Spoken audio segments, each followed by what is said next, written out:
Sean bienvenidos al Santo del Día. Hoy 16 de noviembre, recordamos a Santa Margarita de Escocia.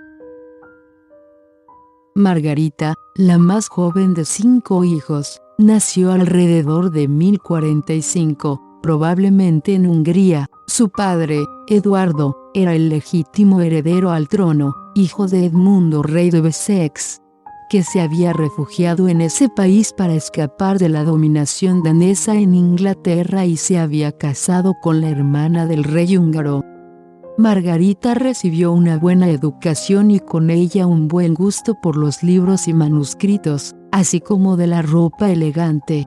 En 1057 su padre fue llamado a Inglaterra por Eduardo el Confesor, de quien esperaba que se convirtiera en su heredero, pero Eduardo, que era más joven, murió poco después de llegar a Inglaterra, despejando el camino para los normandos. Después de la conquista, Margarita ya no estaba a salvo, ya que era uno de los pocos miembros de la familia real anglosajona que permanecía en Inglaterra, por lo que siguió a su hermano a Escocia, y huyendo de Guillermo el Conquistador, naufragaron frente a la costa de Escocia. El rey Malcolm los ocultó y se hizo amigo de ellos, y al tiempo quedó cautivado por la hermosa y graciosa Margarita, con quien se casó hacia el 1070 y reinó con ella durante al menos 25 años. Ella y Malcolm tuvieron 6 hijos y 2 hijas. Margarita supervisó personalmente su instrucción religiosa y otros estudios.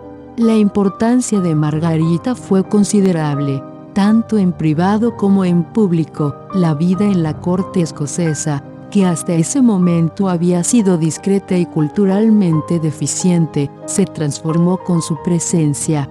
También impulsó la reforma de la Iglesia de Escocia, aportando, por ejemplo, alinear el culto local con el culto de la Iglesia de Roma en asuntos tales como la observancia de la Cuaresma y la Pascua, y la abstención del trabajo los domingos. Fue una entusiasta fundadora de monasterios. Uno de sus principales proyectos fue la reconstrucción de Lona Bay, así como la construcción de Dunfermline, destinado a ser el lugar de sepulcro de la familia real escocesa. También se interesó en la construcción de albergues para los peregrinos de la iglesia de San Andrés. Durante estos tiempos se levantaba siempre a medianoche para la misa, y de camino a casa, lavaba los pies a los pobres y les daba limosna. Siempre estuvo rodeada de mendigos en público y nunca los rechazó, y nunca se sentó a comer sin antes alimentar a algún huérfano o algún mayor. Durante su tiempo libre, cuando no estaba atendiendo a sus hijos o a los de los pobres, Margarita rezaba o leía, además de bordar con mucha destreza. Malcolm, que contó con su apoyo constante y siguió sus consejos, también aprendió a apreciar su devoción, dándose cuenta que Cristo habitaba realmente en su corazón. Lo que ella rechazaba, él también lo rechazaba, y lo que ella amaba, él también amaba, por amor a ella. Y aunque nunca aprendió a leer, sí apreciaba la encuadernación o las ilustraciones de los libros que leía Margarita. Todavía existen un par de sus libros, incluida una edición de bolsillo del Evangelio, una vida ilustrada de San Cuthberto y un salterio. Margarita cayó gravemente enferma, quizás debido a su intensa actividad, hacia fines de 1093, y justo antes de morir, llegó la noticia de que Malcolm y uno de sus hijos menores habían sido asesinados por el ejército de Guillermo II, el Rojo, en Alnwick. Intentaron ocultarle esta noticia, pero fue en vano, y Margarita aceptó esta pérdida como una señal de la voluntad de Dios. Murió el 16 de noviembre de 1093 y fue enterrada en Dunfermline, junto a su marido.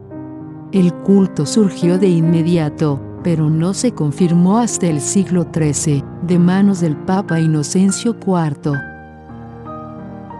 La vida de Santa Margarita de Escocia nos invita a reflexionar sobre la caridad. Hay dos formas de ser caritativo. La primera es donar algún bien a organizaciones que sirven a los pobres y a los enfermos.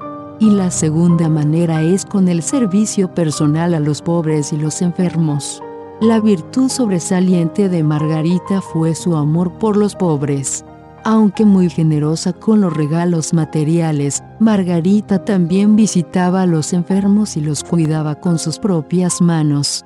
Ella y su esposo sirvieron a los huérfanos y los pobres, haciendo recordar la caridad de Cristo entre los hombres.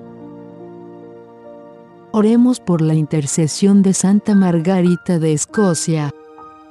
Señor Dios nuestro, tú que hiciste a Santa Margarita de Escocia prosperar en su gran amor por los pobres y los desamparados, enséñanos a amarte y amar a nuestro prójimo a través de tus obras de misericordia, y concédenos, por su intercesión, que, siguiendo su ejemplo, seamos nosotros fiel reflejo de tu bondad entre los hombres. Por Jesucristo nuestro Señor. Amén. Felicidades a todas las Margarita en el día de su onomástico, y que Dios nos acompañe a todos en este día con su bendición. En el nombre del Padre, y del Hijo, y del Espíritu Santo. Amén.